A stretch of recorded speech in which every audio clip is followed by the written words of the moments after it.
Hello friends, कैसे हैं आप सब लोग। आपका बहुत बहुत स्वागत है रोड टू सक्सेस के यूट्यूब चैनल पे।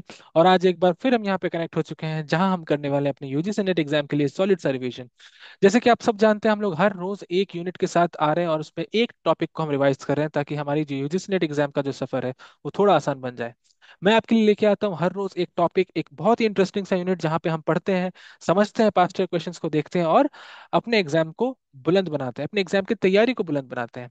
जी हाँ, और उसी सिलसिले को कंटिन्यू करते हुए मैंने सोचा कि आज एक इंटरेस्टिंग टॉपिक पे वीडियो बनाया जाए। ये एक ऐसा टॉपिक है जिससे बच्चे अक्सर डरते हैं, क्योंकि थोड़ा टेक्निकल टॉपिक है। आईसीटी का यूनिट है और आईसीटी के यूनिट पे एमएस एक्सेल के जो क्वेश्चंस बनने लगे हैं आजकल, वो आप लोग के लिए आंख का कांटा बन गए हैं। जो लोग थोड़े टेक्निकल फील्ड से हैं या फिर जो कॉर्पोरेट में काम करते हैं, उनके लिए तो एमएस एक्सेल बहुत ही आसान सा चीज़ है, क्योंकि वो अक्सर इसे यूज़ करते हैं। लेकिन जिन्होंने कभी भी एमएस एक्सेल यूज़ नहीं किया, उनके लिए बहुत ही चैलेंजिंग हो सकता है ये। क्योंकि उन्हें लगता होगा, यार ये ऐसी कौन सी चीज पूछ ली, हमने तो कभी किया नहीं, हमने तो कभी देखा नहीं। तो उनके लिए एक सुझाव है कि आप एमएस एक्सेल करना शुरू करो। अगर आप एमएस एक्सेल करना शुरू करोगे तो वो आपके लिए बहुत ही इजी हो जाएगा और उसे आप बहुत ही आराम से क्वेश्चंस को हैंडल कर सकते हो। लेकिन जब एग्जाम सर पे हो तो आप एमएस एक्सेल नहीं सीख सकते। उसके समय आपको एक ऐसे यूट्यूब वीडियो को ही देखना पड़ेगा, जहाँ पे आपको बहुत ही आसानी के साथ, बहुत ही लेमैन लैंग्वेज में समझाया जाएगा कि आपको एमएस एक्सेल के क्वेश्चंस को कैसे हल करने हैं, कौन से ऑप्शंस को आपको चुनना है। तो आपके काम को आसान बनाने के लिए मैं आ गया हूं आपके सामने। प्लीज वीडियो को एंड तक देखिएगा, क्योंकि बहुत ही इंटरेस्टिंग क्वेश्चन होने वाले हैं, बहुत ही जरूरी क्वेश्चंस होने वाले हैं। पास्ट ईयर के क्वेश्चंस लेके आया हूं आपके लिए। और अगर आप इसे एंड तक देख लीजिएगा तो एमएस एक्सेल के क्वेश्चंस को आप कॉन्फिडेंटली सॉल्व कर सकते हैं और आपको बहुत बहुत फायदा होगा। आपको अगर लगे कि वीडियो अच्छा है, आपके किसी काम का है, आपको किसी न किसी तरह से फायदा पहुंचा रहा है, तो प्लीज वीडियो को लाइक करिएगा, शेयर करिएगा अपने दोस्तों के साथ, चैनल को सब्सक्राइब करके बेल आइकन को जरूर हिट करिएगा और कमेंट करके बताइएगा आपको कैसा लगा। तो चलिए क्वेश्चन के सिलसिले को शुरू करते हैं। पहला क्वेश्चन आपके स्क्रीन के सामने है। 2023, 14 जून 2023 का क्वेश्चन है ये। यानी कि सेकेंड टाइम जो एग्जाम हुआ था 2023 का, उसका क्वेश्चन है। क्या क्वेश्चन पूछ रहे हैं कि to calculate gross pay hours are multiplied by the hourly rate, what MS Excel formula would you put in the cell C4 and then you are able to copy that cell down to the rest of the columns of C। तो देखिए C4 यानी कौन सा cell हो गया, ये हो गया C4। ये column C, this is column C and this is row 4, तो ये हो गया C4। अभी एमएस एक्सेल में क्या होता है ना, ये जो बॉक्सेस आप देखते हैं, इन बॉक्सेस को हम सेल कहते हैं। और हर सेल का एक एड्रेस होता है। क्या होता है? एड्रेस होता है। हर सेल का एक एड्रेस होता है। अब उस एड्रेस पे सेल जो है वो, मतलब एक्सेल जो है वो उस एड्रेस से चीजों को पहचानता है, वो नंबर्स नहीं जानता, वो एड्रेस जानता है। ठीक है। तो हम C4 में कौन सा फॉर्मूला डालेंगे और ड्रैग करेंगे नीचे की तरफ, ताकि ये सारे सेल्स आपस में फिल हो जाए, C7 C8 C9। ठीक है, समझते हैं। तो देखिए, मैं आपको एमएस एक्सेल की दुनिया में ही ले जाता हूँ इसको समझाने के लिए, ताकि आपको बेटर अंडरस्टैंडिंग के साथ चीज़ों को दिखाया जाए। तो ये एमएस एक्सेल है आपके लिए, आपकी स्क्रीन के सामने होगा एमएस एक्सेल। तो आप देख सकते हैं ये जो चीज़ें हैं ना यहाँ पे, ये जो बॉक्सेस आप देख रहे हैं, ये बॉक्सेस सेल्स हैं, इन्हें हम सेल्स कहते हैं। ठीक है। और हर सेल का एक एड्रेस होता है, जैसे कि मैंने कहा। अब हमें इस सेल में काम करना है। ये सेल क्या है? जे। और इधर क्या है? What is here this side? 8, J8। तो दिस इज J8, इस सेल का नाम है J8। इसके बाद है J9, इस तरह से J10 J11 J12। ये जो वैल्यू है ये I5 पे है, दिस इज I5। ओके। तो अब हम समझेंगे कि हम फॉर्मूला कैसे डालें। तो देखिए, बहुत ही इंटरेस्टिंग चीज़ है कि एक्सेल जो है वो सेल को ही समझता है। It doesn't understand anything apart from cell या फिर सेल एड्रेस। तो अगर मुझे यहाँ पे एक फॉर्मूला डालना है, यानी कि J8 पे फॉर्मूला डालना है, तो मैं कौन सा फॉर्मूला डालूं? क्वेश्चन में उन लोगों ने बोल दिया आवरली रेट को आवर से मल्टीप्लाई करो, पर मुझे हर एक रो पे जाके मल्टीप्लाई करने की जरूरत नहीं। मैं एक रो पे मल्टीप्लाई करूंगा और फॉर्मूले को ड्रैग करूंगा, सारे रो के लिए वैल्यूज बन जाएंगे। अब देखिए क्या है कि मुझे हर वैल्यू को, यानी कि जैसे ये 4 वैल्यू हो गया, या अगला वाला 4 हो गया, या अगला वाला 5 हो गया, या 2 हो गया, या 6 हो गया, मुझे हर वैल्यू को इस 10 के साथ मल्टीप्लाई करना है, इस 10 के साथ। और ये 10 कहाँ बैठा है? I5 पे। तो सबसे पहले तो मैं इस 10 को फिक्स कर दूंगा, यानी I5 को फिक्स कर दूंगा। फिक्स करने का तरीका क्या है? सबसे पहले इक्वल टू डालो। कोई भी फॉर्मूला स्टार्ट करने से पहले इक्वल टू लाना बहुत जरूरी है। फिर लगाओ डॉलर। ये 10 का एड्रेस क्या है? I5। फिर लिखो आई, यानी अपने आई को फिक्स कर दिया। फिर लगाओ डॉलर, और फिर लिखो 5, यानी अपने 5 को भी फिक्स कर दिया। जैसे ही आपने फिक्स किया, देखो ये हाईलाइट हो गया। तो हमने इस पर्टिकुलर सेल को फिक्स कर दिया, हमने बोल दिया कि ये फिक्स रहेगा, इसे चेंज नहीं कर रहे। क्यों कर रहे हैं इसे हम फिक्स? क्योंकि ये हर बार हर एक रो में मल्टीप्लाई होगा। ये 10 वैल्यू हमें हर एक रो में मल्टीप्लाई करना है। पर किसके साथ करना है? मल्टीप्लाई करने के लिए हम स्टार वाला साइन देंगे, स्टार मतलब मल्टीप्लाई। किसके साथ करना है? तो अभी हम J8 वाले सेल पे हैं। J8 में जो वैल्यू चाहिए उसके लिए हमें 10 को यानी I5 को I8 के साथ मल्टीप्लाई करना है, यानी इस 4 के साथ मल्टीप्लाई करना है। तो मैं इस पे क्लिक कर दूंगा। मैं जैसे ही उस पे क्लिक करूंगा उसका एड्रेस यानी कि I8 आ गया, और मैं दबाऊंगा एंटर। जैसे ही मैंने एंटर दबाया, मल्टीप्लाई हो गया और 40 आ गया। पर अगले रो के लिए क्या करूंगा मैं? J9 J10 J11 J12 के लिए क्या करूंगा? क्या मैं ये सेम चीज जाके हर एक सेल में रिपीट करूंगा? जी नहीं।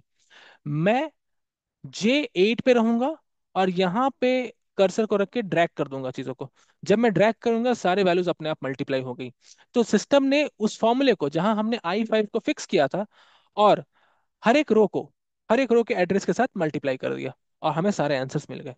तो हमें कौन सा फॉर्मूला लगाना है? जो फॉर्मूला हमें लगाना है वो रहा ये।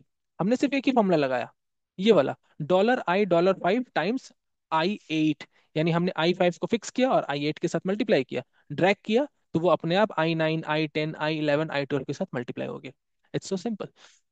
अब हम जाते हैं अपने सवाल पे और देखते हैं कि हमारे सवाल में ऑप्शंस क्या क्या है। थोड़ा स्क्रॉल डाउन करता हूँ। हाँ, तो आप देख सकते हैं हमारे सवाल में जो क्वेश्चन था वो था C4 में आप क्या फिल करोगे। और आई, जैसे मैंने जहां समझाया वो आई वाला एड्रेस था, पर इस क्वेश्चन में आप देख सकते हो एड्रेस बी वाला है। एड्रेस जो है वो बी के टर्म्स में दिया हुआ है, because this is B column and ये सारे रोज। तो हमें क्या करना है? इसे फिक्स करना है, क्योंकि इसे मल्टीप्लाई कर रहे हैं। इसका एड्रेस क्या है? B1। यानी हम $B$1 लिखेंगे और उसे मल्टीप्लाई करेंगे यहाँ के वैल्यू को पाने के लिए। सी, यानी C4 के वैल्यू को पाने के लिए हम इसे इससे मल्टीप्लाई कर रहे हैं, राइट? तो इसका एड्रेस क्या है? B4। तो हम इसे B4 के साथ मल्टीप्लाई कर देंगे। तो यहाँ पे जो मैं फॉर्मूला डालूंगा वो है $B$1 टाइम्स B4, यानी कि ऑप्शन नंबर 4। इक्वल टू डालना बहुत जरूरी है, ऑप्शन नंबर 4। अब इसको मैं ड्रैग करूंगा तो सारे के लिए वैल्यू मिल जाएगा। तो हमें अपना ऑप्शन मिल गया। हमारा ऑप्शन ऑप्शन नंबर 4 बहुत ही आसान है। बस आपको एक चीज समझना था कि आपको फिक्स कैसे करना है B1 को। अक्सर लोग ये फॉर्मूला को टिक कर देते हैं, B1 times B4। B1 times B4 करने से आपका वैल्यू नहीं आएगा, क्योंकि यहाँ पे आपने B1 को फिक्स नहीं किया। करेक्ट? आपको B1 को फिक्स करना पड़ेगा, तभी ये हो पाएगा, जो कि आप इससे कर पाओगे। All right. तो I hope you all understood what is the concept of this problem. ठीक है, अब चलिए आगे चलते हैं अगले सवाल की तरफ। अगला सवाल हमारा एक्सेल का। ये सवाल एक्सेल का नहीं है तो इसको मैं रख देता हूँ, अभी बाद में करेंगे। हम एक्सेल के सवाल को अभी कर रहे हैं। तो चलिए, ये हमारा अगला सवाल हो गया एक्सेल का। क्या पूछ रहे हैं? In the following MS Excel spreadsheet. अब ये पूरे शीट को ना हम स्प्रेडशीट कहते हैं। You are given a list of 100 customers. आपके पास 100 कस्टमर्स की लिस्ट है। कौन सी लिस्ट है आपके पास? तो ये रहा कस्टमर का नेम। और 100 कस्टमर क्यों कह रहे हैं? क्योंकि नेम जो है वो सेकंड रो से स्टार्ट हो रहा है और 101th रो तक जा रहा है। ठीक है, सारे नेम ऑफ कोर्स नहीं दिए हैं, 1 2 3 4 के बाद 101 दे दिया। तो ये जो रो है ना, जहाँ पे ये सारी चीजें, इसे हम हेडर रो कहते हैं। हेडर, ये सारे हेडर्स हैं, और उसके बाद डेटा है हमारा। ओके। तो column A represent their name. ये कस्टमर के नाम है, रमन, दिनेश, जशन, कुछ भी हो। B is for customer category. B क्या है? किस टाइप के कस्टमर है, चाइल्ड या अडल्ट? दो कस्टमर टाइप है, या तो चाइल्ड हो सकते हैं या तो अडल्ट हो सकते हैं। ठीक है, ये कॉलम बी बता रहा है। Column C is for payment category. C payment category है। अब सी में आप देख सकते हो या तो जीरो लिखा हुआ है या तो वन लिखा हुआ है। जीरो का मतलब है कि उस कस्टमर को डिस्काउंटेड प्राइस मिला, और वन का मतलब है कि उस कस्टमर को फुल प्राइस मिला। ओके। तो जैसे आप देख सकते हो, रमन चाइल्ड है, उसको डिस्काउंटेड प्राइस दिया गया है, जीरो मतलब डिस्काउंटेड प्राइस। दिनेश अडल्ट है, उसे फुल प्राइस पे करना पड़ा है। जशन अडल्ट है, उसे डिस्काउंटेड प्राइस मिला है। अमित बच्चा है, चाइल्ड है, उसे डिस्काउंटेड प्राइस मिला है। तो कॉलम सी जो है वो पेमेंट कैटेगरी बता रही है। D indicates price that customer page. और डी बताती है कि एक्चुअली में कस्टमर ने कितना पे किया। तो रमन ने 0 पे किया, ₹0। दिनेश ने ₹5, जशन ने ₹2 और अमित ने ₹0। ठीक है। अब हम देखते हैं क्वेश्चन क्या पूछा गया है। क्वेश्चन पूछा गया है, इसे मिटा दो। Which of the following formula indicate the total amount paid by the customers who are adults but do not get discounted price? ठीक है। तो हमें ये निकालना है कि जो लोग अडल्ट हैं, और उसके साथ एंड जो लोग को डिस्काउंटेड प्राइस नहीं मिल रहा है, यानी जो लोग वन कैटेगरी में आते हैं। याद रहे, ये डिस्काउंटेड प्राइस का कैटेगरी था, ये फुल प्राइस का कैटेगरी था। तो जिन्हें डिस्काउंट नहीं मिला, यानी जो वन कैटेगरी में आते हैं, अडल्ट्स और वन वाले कैटेगरी में जो लोग आते हैं, उनका टोटल सम क्या है? जितना पैसा उन्होंने दिया उनका टोटल सम क्या हुआ? ओके, ये हमें निकालना है। तो बहुत ही इंटरेस्टिंग सा क्वेश्चन है। ये कंडीशन वाला क्वेश्चन है। तो सबसे पहले तो हमें सम करना है, क्या करना है, हमें सम निकालना है, ऐड करना है। तो हमेशा एक्सेल में ना वो फॉर्मूला पहले जाता है जो आपको एक्चुअली निकालना है। जैसे कि यहाँ पे दो तीन चीजें हैं, यहाँ पे तो आपको सम करना ही है, ऐड करना ही है, पर कुछ कंडीशंस है। आपको ये पूरे डी वाले वैल्यूज को ऐड नहीं करना है। आपको सिर्फ उन वैल्यूज को ऐड करना है जो डी है, जो एडल्ट है और जो वन है। यानी कि जो एडल्ट कैटेगरी में आ रहे हैं और जो वन कैटेगरी में आ रहे हैं। अगर एडल्ट और जीरो वाला कैटेगरी होगा तो इसे ऐड नहीं करना है। चाइल्ड और जीरो वाला कैटेगरी होगा तो इसे ऐड नहीं करना है। हमें सिर्फ उन्हीं वैल्यूज को ऐड करना है जो एडल्ट है और जो वन है। अब एक्सेल इन्हें पहचानेगा कैसे? एक्सेल को कैसे पता चलेगा कि कौन एडल्ट है कौन वन है? तो उसके लिए हमें एक्सेल को एक कंडीशन बताना पड़ेगा, एक फॉर्मूला लिखना पड़ेगा। ठीक है। हमें एक्सेल को बोलना पड़ेगा कि देखो भाई एक्सेल, सम करना है तुम्हें, तुम्हें सम करना है, तुम्हें ऐड करना है, लेकिन कंडीशन है इफ। एक कंडीशन के साथ ऐड करना है, तो सम के साथ इफ कंडीशन जरूर आएगा। तो आप यहाँ देख सकते हो, यहाँ पे सम के साथ इफ है, यहाँ पे सम के साथ इफ है, यहाँ पे सम के साथ इफ है, इसमें नहीं है तो इसे पहले ही हटा दो। ये गलत है, ये नहीं हो सकता। डी वाला जो ऑप्शन है ना, D2 to D101, ये पूरे डी वैल्यूज को ऐड कर देगा, ये कोई कंडीशन नहीं लगाएगा। हमें कंडीशन के साथ करना है, ठीक है। सम इफ D2 to D101, तो सबसे पहले तो ये है कि कहाँ से कहाँ तक एक्सेल को चेक करना है। ऐड नहीं करना है, चेक करेगा वो। D2 से D101 तक वो पूरा चेक करेगा, पूरा ऐड करेगा। उसके बाद हम उसे कंडीशन बताएंगे कि भैया तुम्हें कैसे ऐड करना है। तो D2 से D101, तो क्या देखो ये चीज हो रही है। D2 से D101, जी हाँ यहाँ लिखा हुआ है। क्या यहाँ लिखा हुआ है? नहीं। यहाँ B2 से B101 लिखा है, यानी इसे ऐड करने बोल रहे हैं। तो ये नहीं हो सकता, ये ऑप्शन भी गया। क्या इसमें लिखा हुआ है D2 to D101? यस। तो ये भी हो सकता है, तो हमें इसको इसको देखना है। अब कंडीशन देखते हैं। क्या कंडीशन? Sum if. इफ यानी कंडीशन, कौन सा कंडीशन? पहला कंडीशन है कि भाई एडल्ट होना चाहिए। अब वो एडल्ट वैल्यू कहाँ खोजेगा, किस एड्रेस में खोजेगा? जाहिर सी बात है वो बी वाले कॉलम में एड्रेस, बी वाले कॉलम में एडल्ट खोजेगा। तो B2 से B101 में उसे एडल्ट खोजना है। तो अगला कंडीशन वो है, देखो B2 से 101 तक, ये प्रिंटिंग मिस्टेक है, ये B2 होगा ऐसे, ठीक है। B2 से B101 तक उसे खोजना है एडल्ट। तो यहाँ सही लिखा हुआ है, एडल्ट खोजना है। यहाँ क्या लिखा हुआ है? B2 से B101 तक एडल्ट खोजना है। तो आपको लग रहा होगा दोनों जगह सेम लिखा हुआ है, पर यहाँ एक गलती है। यहाँ पे एक गलती है, देखो। यहाँ क्या लिखा? Inverted comma equal to adult. नहीं, इक्वल टू, इन्वर्टेड कॉमा में अडल्ट इक्वल टू के साथ। अगर आप ये कमांड डाल दोगे ना, तो एक्सेल क्या खोजेगा? वो इक्वल टू अडल्ट खोजेगा, इक्वल टू अडल्ट। लेकिन इक्वल टू अडल्ट कहीं नहीं है, सिर्फ अडल्ट है। इक्वल टू अडल्ट कहीं नहीं है, तो ये ऑप्शन हो गया आउट। ऑप्शन वन बच रहा है, ये होगा सही आंसर। समझ में आया? उसे सिर्फ अडल्ट खोजना है, इक्वल टू अडल्ट नहीं खोजना। तो अडल्ट खोजेगा, फिर C2 से C101 तक वन वैल्यू खोजेगा कि वन कहाँ कहाँ है, और फिर वो सम वाला कंडीशन लगाएगा। तो पहले वो आपको बता रहे हो कि सम करो D2 से D101, लेकिन इफ कंडीशन क्या है? B2 से B101 में खोजो एडल्ट, C2 से C101 में खोजो वन। अगर आपने ये खोज लिया तभी ऐड करो, उन्हीं वैल्यूज को ऐड करो। तो option number one is the correct option. तो अगर आप थोड़ा लॉजिकली भी सोचोगे तो आपको चीजें समझ में आ जाएंगी, और थोड़ा एलिमिनेशन मेथड से आप कर सकते हो कल के एग्जाम में, ठीक है। तो मैं उम्मीद करता हूँ आपको ये समझ में आया होगा। अगर आपको वीडियो अच्छा लग रहा है, इंटरेस्टिंग लग रहा है कि हाँ एक्सेल वाली चीज़ें भी समझ में आ रही हैं, क्योंकि यूट्यूब पे एक्सेल तो किसी ने कराया नहीं है, ज़्यादातर लोगों ने सब यूं ही आईसीटी के टॉपिक्स करा रहे हैं, एनीवेज। तो अगर आपको अच्छा लगा, आपको पसंद आया, तो प्लीज़ लाइक करिए वीडियो को, शेयर करिए अपने दोस्तों के साथ, सब्सक्राइब करिए चैनल को, बेल आइकन को हिट करिए, और कमेंट करके बताइए कैसा लगा। मेरे टेलीग्राम चैनल पर जुड़ जाइए, t.me/UGC net paper 1 by DC sir, no space, all small letters.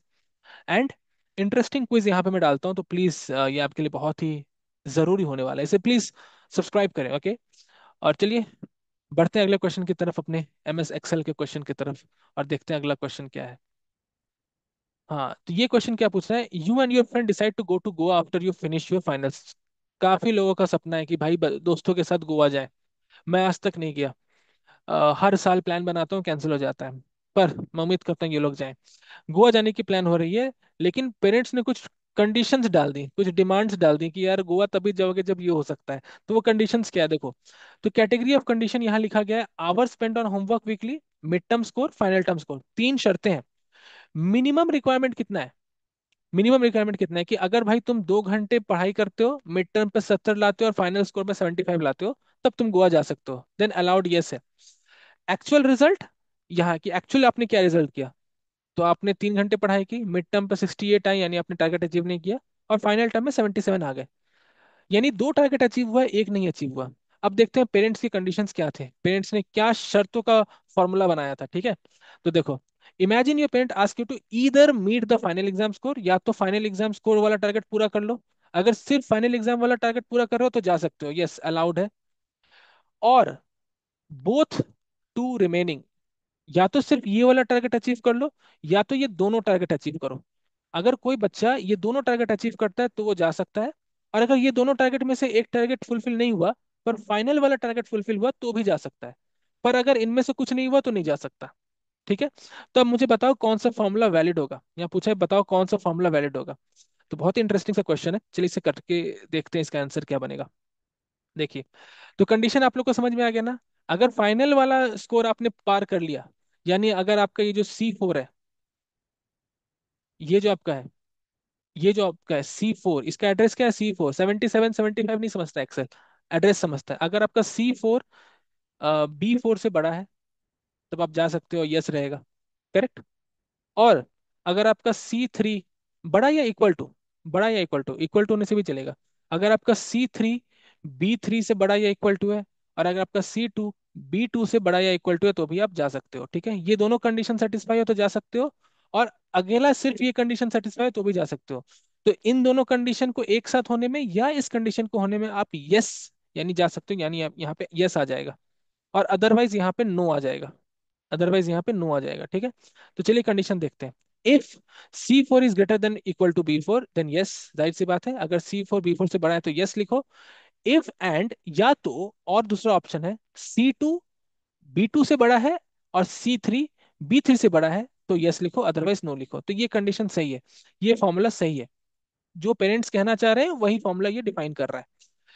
तो चलो ए तो सही हो गया हमारा, इतना तो मैं समझ में आ गया कि ए सही है, ठीक है। इसके बाद B, equal to if and. अब देखिए एक ही चीज लिखने का एक्सेल में बहुत सारे फॉर्मूलाज बन सकते हैं, ठीक है। तो इक्वल टू इफ पहले कंडीशन डाल दिया, एंड क्या कंडीशन है, and C2 greater than equal to B2, ये वाला इससे बड़ा हो, C3 greater than equal to B3, ये इससे बड़ा हो, और अ, तो यस, देन प्रेस यस।